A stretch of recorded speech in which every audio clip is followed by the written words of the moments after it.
a very divided, very active election. Large Mm-hmm. number of people voted. But what I would argue is that given the role that big tech is playing in our lives, I think the chances that their influence, which they obviously wielded, played a decisive difference in this election, the chances are very, very high, right? So Oh, whatever it is that we conclude from this, we really ought to recognize that nobody ought to be crowing here about their victory and what it means, because what it means is actually quite frightening, and it's it's not a mandate for anything. It's chaos.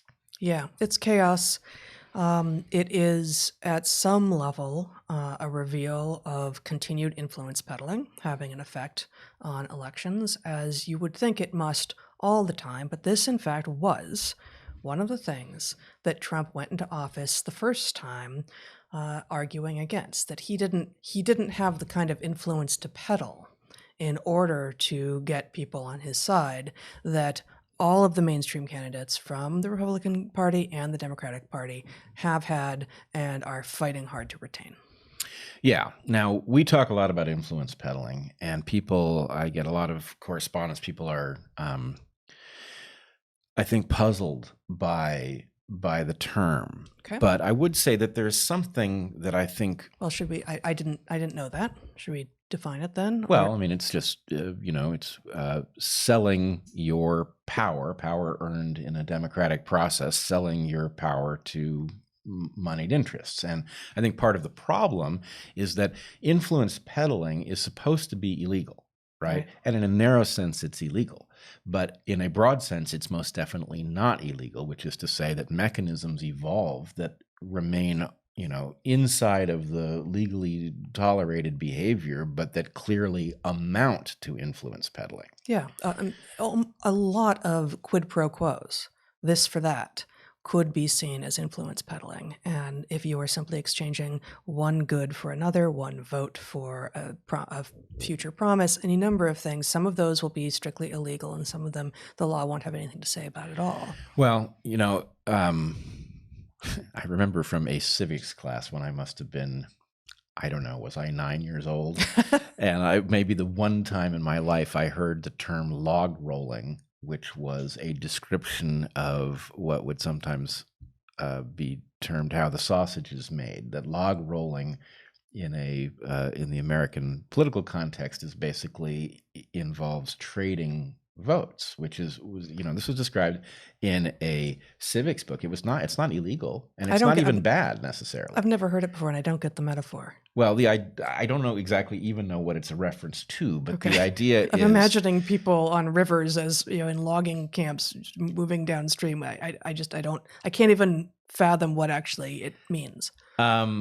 Yeah, I don't know. Maybe it has to do with the churn of the logs. I mean, you've seen these, on a river with them, right? But I don't understand what the idea was. Log rolling. I mean, it's possible I imagined the whole thing, but this is the moment you were paying attention in school. It was one of them. Okay. It was on the list. But the idea was that people in Congress trade votes for things, and there's nothing inherently wrong with this. In other words, you can have people on two sides of the aisle who decide, hey, I really want this thing. I think it's good for the country. You don't feel that strongly about it. You want that thing, and I don't feel that strongly about it. Mm-hmm. How about we team up? That's a natural process. And so the point is, that's not influence peddling. Mm-hmm. It does grade into something else, quid pro quos, of a different sort. Mm-hmm. Quid pro quos between elected officials and moneyed interests are, of course, they are illegal, but there are, an indefinitely large number of ways that you can do it,